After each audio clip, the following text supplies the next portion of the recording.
These are areas that I often see, get sort of sidetracked to a phase 2, phase 3, but never get implemented. I want to encourage you to check these things out if you're not using them. Bank rec. Bank rec is one of the biggest ones I see. I would encourage every client to do a daily bank rec. Some people freak out by that. They say, well, that's crazy. I guarantee you it's going to save you time. Maybe I shouldn't say I guarantee you. I'm pretty sure you're going to save time doing a daily bank rec. And I've seen so many clients that leverage it. Bank rec can connect to your bank. So if your bank allows it, we can download the transactions into the bank reconciliation module. You can automate that process. I've got one client that couldn't get the automated bank rec from their system. So what they did is they set up, they had the dual monitor system. The bank rec person would have the bank account on the one monitor. They'd have nav up on the second monitor, and they would just update the bank transactions on a daily basis and get it over.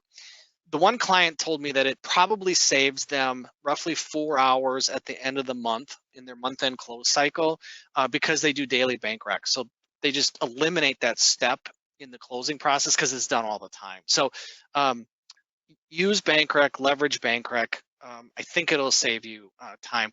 Don't forget that we can help you get transactions from your bank. So if you're keying them today, there are utilities that will allow you to extract that information from the bank, cut down the amount of time that's done. All right, cash flow. I've honestly only implemented cash flow a couple times with people. It's included with your license. So check out what cash flow can do. And I want to just drop over here, it's under banking, cash flow forecast. So what cash flow forecasting will allow you to do is I can set up multiple cash flow forecasts. When I have the cash flow forecast, what I can do then is I can create a worksheet. So if you're familiar with the way worksheets function in NAV or Business Central, I create that. I'm going to go through a process then to suggest worksheet lines.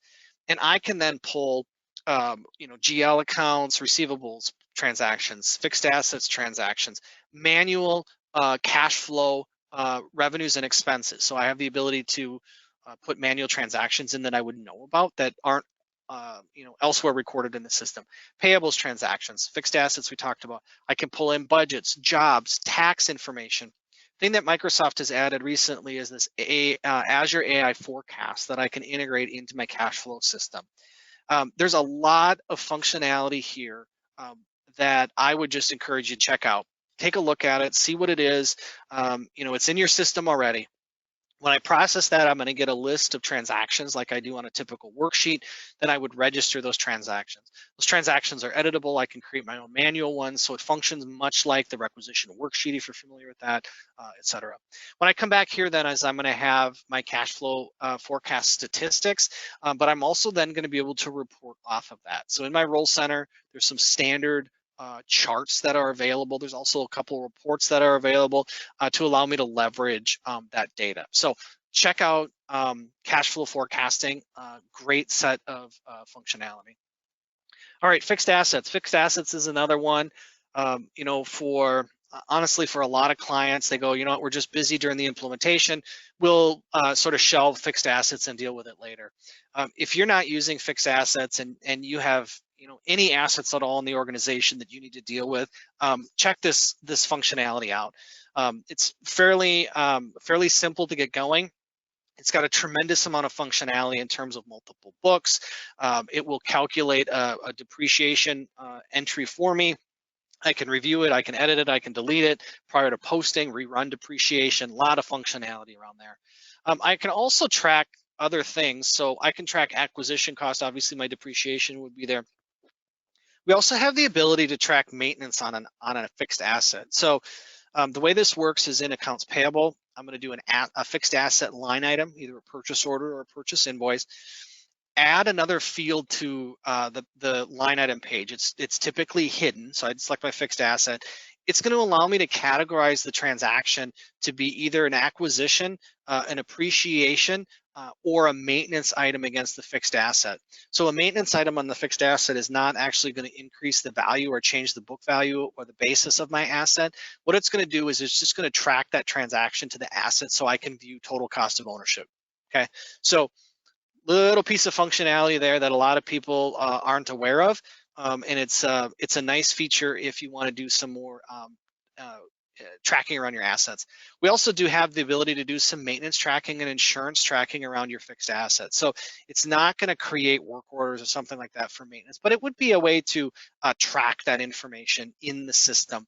The other piece that I like is the ability to track insurance policies on your assets. So if you have assets that require a policy, I can track policy numbers, expiration dates, all that sort of stuff right off of the asset without having to do something else with it. All right, back to my main role center.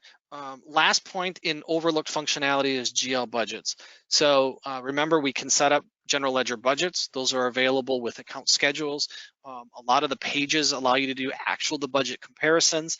I showed you that the GL budget can be leveraged in the cash flow forecast. And then the budget obviously is available if you're using JET reports as well. So I can do actual to budget comparisons.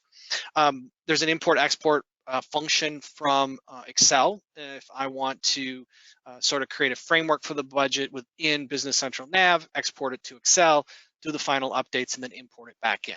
Okay. I also can have multiple budgets.